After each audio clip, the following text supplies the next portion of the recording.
नमस्कार। आज फिर एक बार आपका स्वागत है हमारे नए सेशन में। पिछले सेशन में अगर आपको याद रहेगा तो मैंने बात की थी मोदी जी के यूएनजीए स्पीच के बारे में। मोदी जी ने जो यूनाइटेड नेशन जनरल असेंबली में जो स्पीच दिया था लास्ट टाइम, मैंने उसकी बात की थी। उनके पॉइंट्स में, उनकी बातों में जो हिडन मीनिंग था वो मैंने आपको एक्सप्लेन किया था। आज उसी संदर्भ में अब थोड़ा सा आगे जाके, जैसे अपनी टाइटल, इस वीडियो की टाइटल आपको बता रही है, उसके एक्सप्लेनेशन की बात करता हूं। यूनाइटेड नेशंस का ये दौरा, लेकिन ओवरऑल मोदी जी का बाइडेन प्रेसिडेंट बनने के बाद ये पहला यूएस दौरा। और सच कह रहा हूं, मोदी जी ने प्राइम मिनिस्टर बनने के बाद 2014 से जितने फॉरेन टूर्स किए, जितने उन्होंने परदेश के दौरे किए, उनमें से सबसे डिफिकल्ट ये यूएस दौरा था। सबसे डिफिकल्ट। आप बोलोगे उसमें क्या है, प्लेन में बैठना है, यूएस जाना है, जाके वहां पे मीटिंग करना है, वापस आना है, उसमें डिफिकल्ट क्या है? डिफिकल्ट था अपने देश के फॉरेन अफेयर्स के हिसाब से, डिफिकल्ट था अपने देश को सुपर पावर बनने के राह पे चलाने के लिए जो कुछ भी जरूरतें हैं, उन सब के लिए ये पर्टिकुलर यूएस दौरा ये सबसे डिफिकल्ट था। और मोदी जी अपने इस परीक्षा में विथ फ्लाइंग कलर्स बहुत अच्छे मार्क्स से, इनफैक्ट मैं तो बोलूंगा फुल मार्क्स से पास हुए हैं। क्या खास था इस दौरे के बारे में, उसकी बात करने के लिए पहले मैं आपको थोड़ा सा बैकग्राउंड समझाता हूं। थोड़ा सा बैकग्राउंड। आपने अगर मेरे पहले के वीडियोस देखे हैं, जिसमें मैंने अफगानिस्तान की बात की है, जिसमें मैंने भारत के चाइना के काउंटर की बात की है, जिसमें मैंने यूएन के स्पीच की बात की है, उन सब वीडियोस में मैंने एक बात पे एम्फोसिस किया था कि जब से मोदी जी प्राइम मिनिस्टर बने और 2016 में जब डोनाल्ड ट्रंप यूएस प्रेसिडेंट बने, उसके बाद ग्लोबल ऑर्डर चेंज हुई है। Something unbelievable had happened. Israel, UAE, Saudi, इनके संबंध अच्छे बनना, यूएस और रशिया, इनमें आपस में बात शुरू होना, ऑस्ट्रेलिया, जापान, साउथ कोरिया की मदद से यूएस चाइना के सामने सीधे कॉन्फ्रंटेशन पे उतरना, भारत ने अपनी परराष्ट्र नीति बदलना, ओवरऑल पूरी दुनिया में चाइना को बोलते ना कि एक ट्रैप में फंसाना, यह सब कुछ हुआ 2014 के बाद। और वो चरम सीमा पे पहुंचा 2016 में ट्रंप प्रेसिडेंट बनने के बाद, क्योंकि ग्लोबल ऑर्डर पूरी तरह से चेंज हो गई। पहले के नेक्सस चेंज हो गए, सुपीरियरिटीज प्रेशर चेंज हो गए। The global order became US, Russia, Bharat and Israel. ये बनी ग्लोबल ऑर्डर, जिनके लीडर्स थे president Trump, president Putin from Russia, Modi ji Bharat के पंतप्रधान, और बेंजामिन नेतन्याहू इजराइल के पंतप्रधान। इन चारों ने मिलकर पूरी परराष्ट्र नीति बदल दी। कुछ ऐसे होने लगा कि जिससे डीप स्टेट को तकलीफ पहुंचने लगी। अब आप बोलोगे डीप स्टेट क्या होता है? डीप स्टेट मतलब एक ऐसी लॉबी होती है जिसमें पॉलिटिशियंस होते हैं, जिसमें ब्यूरोक्रेट्स होते हैं, जिसमें जुडिशियरी होती है, जिसमें मिलिट्री पर्सन्स होते हैं। ऐसे इन्फ्लुएंशियल लोग होते हैं कि जो सरकार की नीतियों के खिलाफ जाके भी अपना एजेंडा पूरा करने की कोशिश करते हैं। और अमेरिका की जो डीप स्टेट है, जिसमें सीआईए इन्वॉल्व है, जिसमें अमेरिका की जुडिशियरी इन्वॉल्व है, जिसमें अमेरिका के एक्स पॉलिटिशियंस इन्वॉल्व है,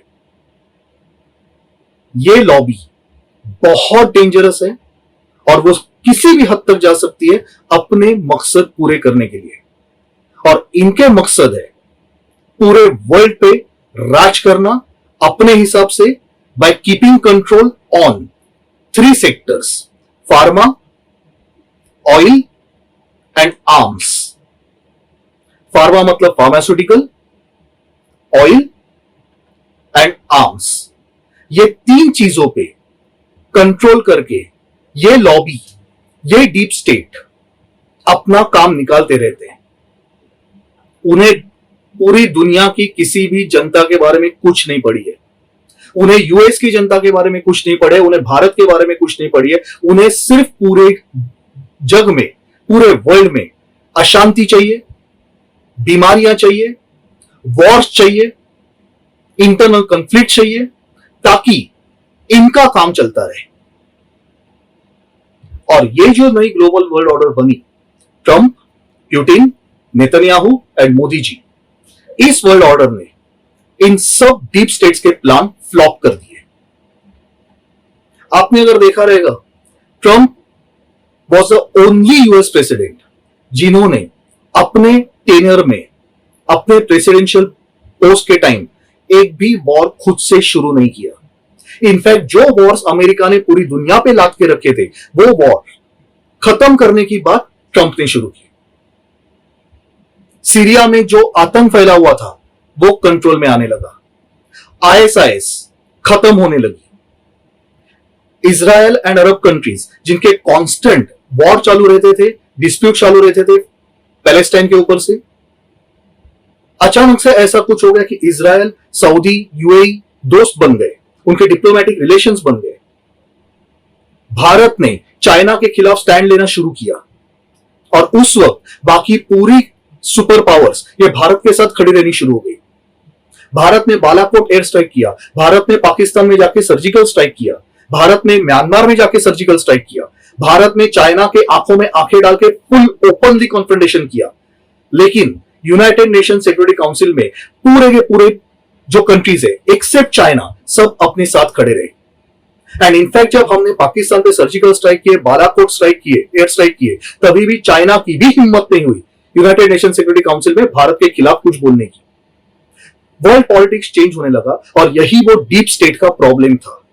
यही रीजन था कि उन्होंने एक एक एक एक करके ये 4 मेन लीडर्स को प्रॉब्लम्स क्रिएट करने शुरू किए। ट्रंप को हराया गया। ट्रंप को हराने में अगर आपने देखा रहेगा तो लोगों का हाथ नहीं था, उसमें डीप स्टेट का हाथ था। किस तरह से मीडिया मैनिपुलेट किया गया, New York Times, Washington Post, Huffington Post, CNN, IBN, Al Jazeera, BBC, सबके सब इस डीप स्टेट के गुलाम हैं, पेड मीडिया से। किस तरह से ट्रंप के खिलाफ कैंपेन चलाया गया। ट्रंप के टाइम अनएम्प्लॉयमेंट रेट यूएस का सबसे कम हुआ था। ट्रंप के टाइम यूएस का जीडीपी बहुत बढ़ने लगा था। ट्रंप के टाइम इन्फ्लेशन कंट्रोल में था। ट्रंप के टाइम एक्सटर्नल अफेयर्स अमेरिका के और स्ट्रांग हुए थे। ट्रंप के टाइम होम इंडस्ट्री स्ट्रांग होने लगी थी। लेकिन फिर भी ट्रंप हारे। क्यों हारे? बिकॉज उनके खिलाफ एक परफेक्ट कैंपेन चलाया गया ताकि बाइडेन को जिताया जा सके। बाइडेन को जिताया जा सके क्योंकि वो डीप स्टेट का बंदा है। I hope you are getting the point. किस तरह से जुडिशियरी ने, यूएस जुडिशियरी ने मेल बैलेट्स अलाउ किए, वो भी जब वोटिंग की लास्ट डेट थी उसके बाद भी टाइम एक्सटेंड करके मेल बैलेट्स अलाउ किए गए और वही मेल बैलेट्स की वजह से ट्रंप हारे। और ये तो कई बार बाहर आ चुका है कि मरे हुए लोगों के नाम पे भी वोटिंग हुआ है, लेकिन उसका ऑडिट अभी तक होने नहीं दिया है। किस तरह से जुडिशियरी ने बाइडेन को जिताने के लिए रोल प्ले किया, किस तरह से ट्रंप को हर जगह से कॉर्नर किया गया, किस तरह से जानबूझ के चाइनीज वायरस फैला के अमेरिका की इकोनॉमी पे अफेक्ट किया गया, वो भी परफेक्टली यूएस इलेक्शंस के पहले। ये सब करके डीप स्टेट ने पहली विकेट निकाली वो थी प्रेसिडेंट ट्रंप। फिर आगे बाइडेन भाई साहब, जिनको मैं बोलता हूं गुलाम, गुलाम बाइडेन, पपेट बाइडेन। किसका puppet? In the hands of deep state, जिसमें सीआईए भी इन्वॉल्व है, जिसमें अमेरिकन जुडिशरी भी इन्वॉल्व है, मैं बार बार बोल रहा हूं। और इस बाइडेन को नचाने वाला उसका मालिक है बैरक ओबामा। वही बैरक ओबामा जिनके 8 इयर्स के प्रेसिडेंशियल टेन्योर के दौरान पूरी दुनिया में आतंकवाद सबसे ज्यादा बढ़ा, वही बैरक ओबामा। और प्रेसिडेंट बाइडेन ने जब प्रेसिडेंशियल पोस्ट टेक ओवर की इन जैन 2021, अब तब से हालात देखिए किस तरह से ये world order, new world order तोड़ने की कोशिश की गई। मैं एक एक करके आपको बताता हूं। सबसे पहले ट्रंप भाई साहब हारने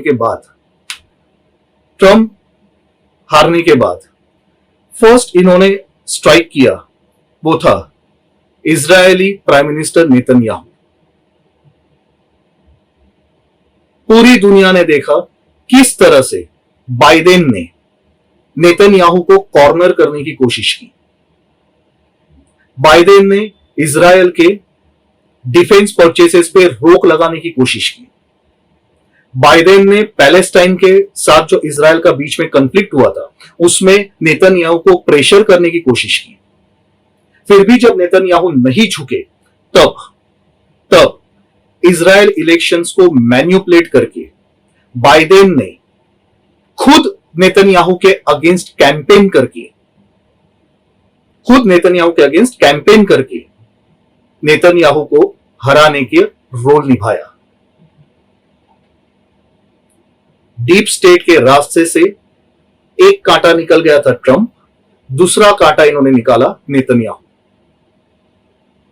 प्यूटिन को ये लोग कुछ कर नहीं सकते क्योंकि प्यूटिन रशिया में डेमोक्रेसी के नाम पे डिक्टेटरशिप चलाते हैं और वहां पे फालतू राइट्स, फालतू प्रोसेशंस, फालतू प्रोसेस्ड कुछ अलाउ नहीं होते।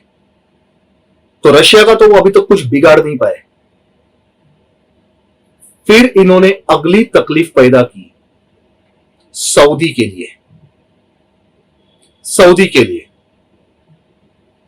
मोहम्मद बिन सलमान, सऊदी प्रिंस, उनको तकलीफ देने के लिए क्या किया गया? हाल ही में जस्ट 10 या 15 दिन पहले प्रेसिडेंट बाइडेन ने 9/11 अटैक के फाइल्स डीक्लासिफाई करने की ऑर्डर निकाली, क्योंकि उन 9/11 अटैक्स में ऐसे कहा गया था कि कुछ सऊदी सिटीजन्स भी इन्वॉल्व है। मतलब इन शॉर्ट ये अटेम्प्ट था सऊदी प्रिंस MBS की इमेज मलाइन करने का और उसके फैमिली में जो इंटरनल राइवलरी है उनको भड़का के सऊदी प्रिंस MBS को या तो जान से मारने की साजिश करवाने का या तो उनको डिथ्रोन करने का। इसके लिए यह साजिश थी। नेक्स्ट इन्होंने टारगेट किया UAE, यूनाइटेड अरब एमिरेट्स। कैसे टारगेट किया? UAE ने जो अमेरिका से F-35 फाइटर जेट्स परचेज करने की बात की थी, ऑर्डर प्लेस हुई थी, कॉन्ट्रैक्ट साइन हुआ था, लेकिन फिर भी बाइडेन ने यह कॉन्ट्रैक्ट सस्पेंड किया। किस बात पे सस्पेंड किया? अभी तक कोई रीजन नहीं दिया, बट यूएस ने UAE को F-35 फाइटर जेट्स बेचने का कॉन्ट्रैक्ट सस्पेंड किया। मतलब इन शॉर्ट, कल अगर सपोज कोई भी वॉर होता है तो UAE के पास स्ट्रॉन्ग एयरफोर्स न रहे, इसलिए यह कोशिश थी। फिर उसके बाद क्वाड के बीच में कंफ्यूजन क्रिएट करने के लिए किस तरह से यूएस ने यूके के साथ मिलके फ्रांस को साइडलाइन करके ऑस्ट्रेलिया के साथ ट्राइलैटरल एग्रीमेंट की फॉर न्यूक्लियर सबमरीन्स, वो भी मैंने एक वीडियो में एक्सप्लेन किया हुआ है। और मैंने यह भी एक्सप्लेन किया कि बाइडेन भाई साहब वहां पे फंस गए, क्योंकि उल्टा मैक्रोन, फ्रेंच प्रेसिडेंट मैक्रोन ने ईयू को पूरा इकट्ठा किया and now EU is taking on US head to head on. तो अब इंडो पैसिफिक उल्टा बाइडेन ने भारत के लिए एक प्लेट पे सजा के हमें दे दिया। कोशिश उन्होंने सब जगह से की। पहले ट्रंप, नेतन्याहू, सऊदी, यूएई। अब इन हालातों में मोदी जी का यूएस का दौरा था। यूनाइटेड नेशन में स्पीच तो देना ही था, लेकिन उसके अलावा क्वाड की मीटिंग थी और मोदी जी ने इस दौरे का इतना बेहतरीन फायदा लिया। Personal meeting with Japanese prime minister Suga, personal meeting with Australian prime minister Scott Morrison, उसके बाद क्वाड की meeting between all the 4 prime ministers of US, prime ministers and presidents of Bharat, US, Japan and Australia. उसके अलावा Fortune 500 companies के CEO से meeting, जिससे $50 billion की investment Bharat में आ गई मतलब आई एम नॉट सेइंग कि पहुंच गई, बट एमओयूज ऑलरेडी साइन हो गए and obviously Bharat is a big market for these particular companies. ये सब जो कोई भी मीटिंग्स हो रहे थे, ये जितने कुछ निगोशिएशंस हो रहे थे, उसका नतीजा आपको 2 मीटिंग्स में मिला। पहली meeting prime minister Modi ji की with US vice president Kamala Harris, जिसमें कमला हैरिस को अपनी खुद की जबान से यह बोलना पड़ा कि पाकिस्तान पूरे दुनिया के लिए एक बहुत बड़ा खतरा है। पाकिस्तान का आतंकवाद को जो सपोर्ट है, टेररिज्म को जो सपोर्ट है, उसके खिलाफ एक्शन लेनी जरूरी है। यह कमला हैरिस को खुद बोलना पड़ा, जबकि डीप स्टेट जानता है कि Modi ji is still having very good relations with Putin, जिनको डेमोक्रेट्स ये हमेशा एक दुश्मन की तरह ट्रीट करते हैं। रिपब्लिक्स को कभी भी पुतिन के साथ इतना प्रॉब्लम नहीं है, रशिया के साथ इतना प्रॉब्लम नहीं है जितना डेमोक्रेट्स को हमेशा रहता है, बिकॉज उनका वो कुछ पर्पस है, जो मैंने कहा, arms lobby, pharma lobby and oil lobby. तो उस पुतिन के साथ जिनके बहुत गहरे संबंध है, वो मोदी जी को डीप स्टेट ने अपना दुश्मन ही डिक्लेयर किया हुआ था, मान ही लिया था। जितने एक्शंस लिए गए हैं जैन 2021 से आज तक, कहीं भी यूएस ने कसर नहीं छोड़ी कि भारत को कोई ना कोई तकलीफ पैदा हो। बहुत कोशिशें हुई।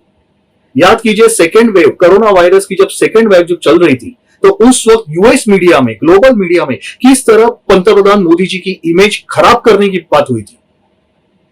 शमशान के आगे जाके फोटोग्राफर बैठे रहते थे, क्या क्या तमाशे चलते थे। क्यों भैया, सिर्फ भारत में लोग मर रहे थे, आपके यूएस में नहीं मर रहे थे? आज भी मर रहे हैं, और भारत में जितने मरे हैं उससे कई ज्यादा मर रहे हैं। लेकिन वहां पे आप नहीं जाके खड़े रहते कब्रिस्तान के सामने फोटो लेने, लेकिन भारत में थे। भारत में ये जो फेक फार्मर प्रोटेस्ट हो रहा है, उसको फंडिंग कहां से आ रहा है? खालिस्तान वालों को सपोर्ट कहां से आ रहा है? यूएस और कनाडा से ही आ रहा है ना। हर जगह से डीप स्टेट ने कोशिश की कि मोदी जी को तकलीफ पैदा हो, लेकिन मोदी जी फिर भी डटे रहे और फेक फार्मर्स प्रोटेस्ट भी एक्सपोज हो गए, खालिस्तान का एजेंडा भी एक्सपोज हो गया। Second wave of corona virus, Chinese virus भी बंद हो गई। थर्ड वायरस का अब हमें कोई चिंता नहीं है, क्योंकि इतने ऑक्सीजन, इतना हेल्थ इंफ्रास्ट्रक्चर मोदी जी ने ये पहले 3 महीने में बनाया। अब आने दो किसी भी वेव को, कोई फर्क नहीं पड़ता। और ये बैकग्राउंड लेके जब मोदी जी यूएस गए, तब डीप स्टेट के पास कोई चॉइस नहीं बची और मोदी जी के साथ एडजस्ट करना पड़ा। पहला इंडिकेशन आया कमला हैरिस मीटिंग में, जब उसे यह मानना पड़ा अपनी जबान से कि पाकिस्तान ये बहुत बड़ा खतरा है दुनिया के लिए। और आतंकवाद के लिए पाकिस्तान जो सपोर्ट करता है, हमें उनके अगेंस्ट एक्शन लेने की जरूरत है।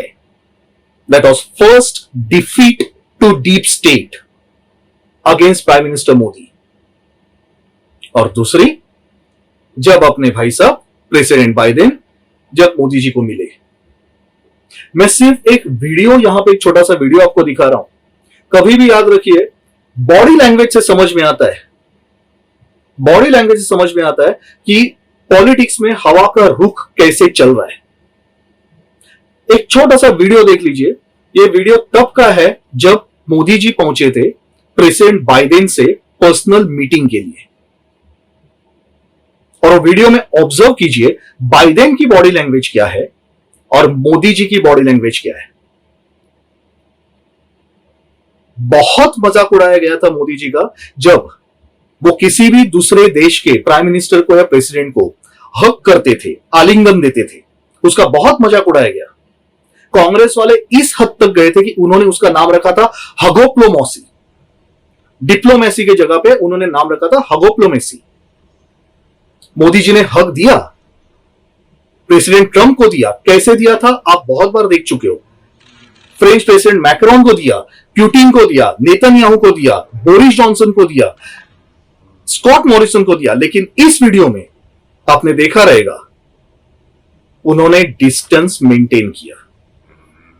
और ये पहला इंडिकेशन था मोदी जी की तरफ से उस मीटिंग में, पहला और आखिरी इंडिकेशन कि भैया बातें होंगी, हमारे टर्म्स पे होंगी, तुम्हारे टर्म्स पे नहीं। क्योंकि हमारी परराष्ट्र नीति बहुत सिंपल है, हम किसी को आंख दिखाएंगे नहीं, लेकिन हम किसी से आंख झुका के भी बात करेंगे नहीं। और उस मीटिंग के बाद प्रेसिडेंट बाइडेन ने प्राइम मिनिस्टर मोदी जी के जो गुणगान किए हैं, जो काफी प्रेस रिपोर्ट्स में आ चुके हैं कि किस तरह से Modi ji is a dynamic leadership, किस तरह से मोदी जी इज बिल्डिंग भारत, किस तरह से ही स्टैंडिंग अगेंस्ट चाइना। भले हमें बाइडेन से सर्टिफिकेट की जरूरत नहीं है, लेकिन फिर भी ये डीप स्टेट की बहुत बड़ी हार है कि इतना आतंक बीच में फैलाने के बावजूद वो मोदी जी को ह्यूमिलिएट नहीं कर पाए। किसी भी प्रेस में एक भी गलत रिपोर्ट वो नहीं ला पाए। और इसका मतलब आप जानते हो, ये जीत सिर्फ मोदी जी की नहीं है, ये जीत भारत की है।